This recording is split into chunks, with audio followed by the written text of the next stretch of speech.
When did you visit the Philippines? I visited the Philippines on an exposure trip with my community organization, youth organization, youth and students organization, League of Filipino Students back in 2005. Mm-hmm. And it was an exposure trip to understand the conditions of the Philippines and really learn from personal experience the lives of Filipinos back home. So we visited various community organizations representing different sectors of society. We visited workers' organizations, urban poor communities, women organizations, youth and student organizations. Actually, League of Filipino Students, the organization that I was a part of at SF State, was originally an organization that was founded in the Philippines. Who funded the trip? It was self-funded. Oh, okay. So we, as a community organization, we engaged heavily in fundraising campaigns to collectively raise money to subsidize our exposure costs. Mm-hmm.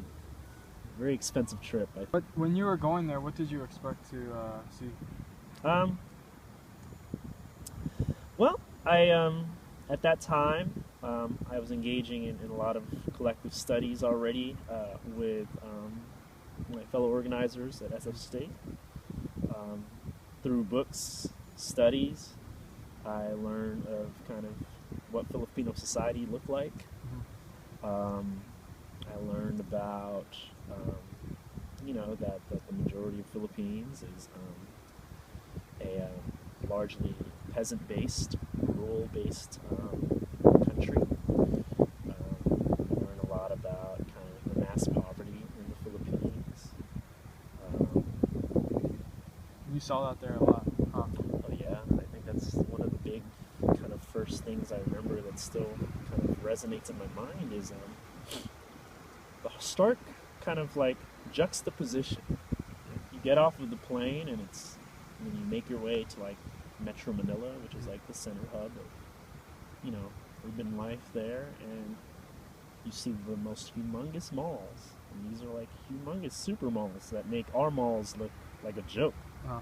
You see that to the left side of your peripheral.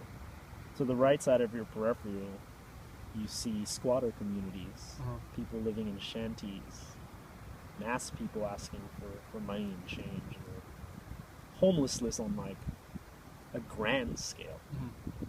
So you see the mass poverty happening before your very eyes. What I've learned through my study with my community organization is that the Philippines is a semi-feudal country, which means that you would think like a backwards thing like feudalism, which naturally transformed into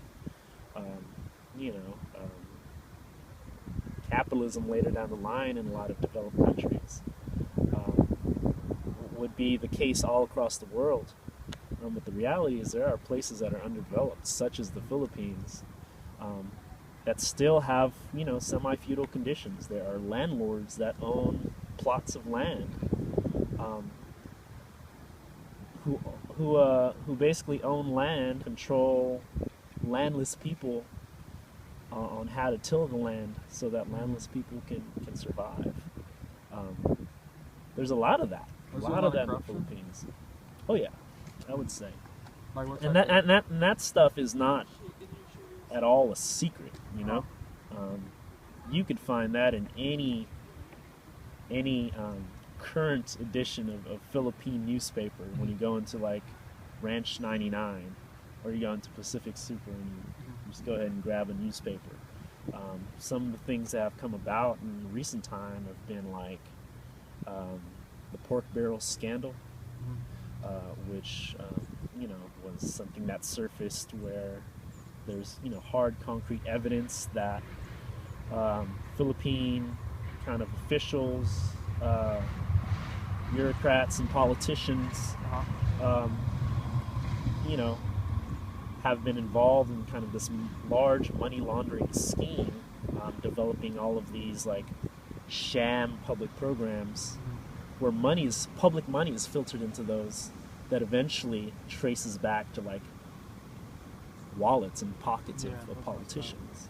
And that's kind of where it like irks me, because it's like those large scale corruptions are happening on like a political level, Mm-hmm. yet that's what you see when you go to the Philippines. You see a mass poverty.